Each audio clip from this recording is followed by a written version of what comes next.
After sealing the mortadellas with water, we seal it again with the beaten egg yolk all over the top, bottom, all over the mortadella. Wherever it needs, you can smooth it up.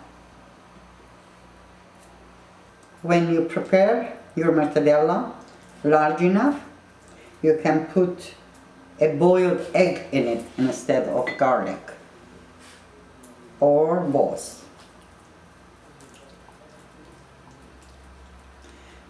Mortadellas are ready to be breaded and sauteed in the oil. I fill a large casserole halfway with water. I add some salt in it, around 1 teaspoon. Again, allspice, around half teaspoon of cumin and around half teaspoon of black pepper.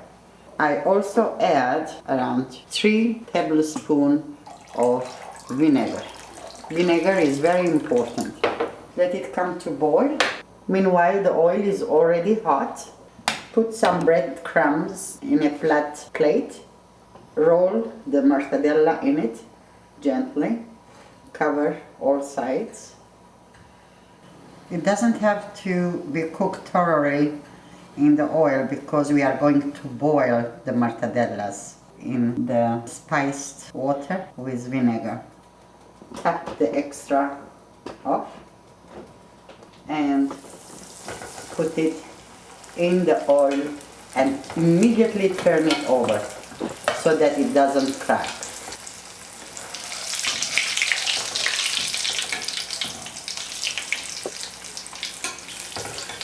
You don't have to fry for long.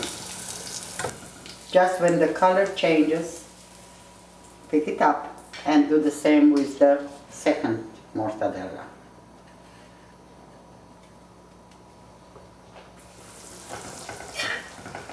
Immediately roll over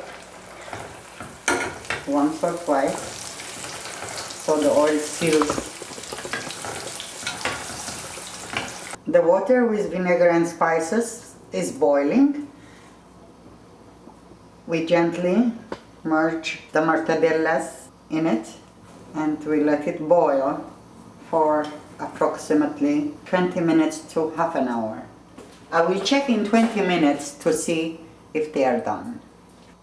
20 minutes later, the mortadellas are done. I take it out from the boiling water and let it cool before you slice them. I hope you try this recipe. I'm Mariette. See you next time.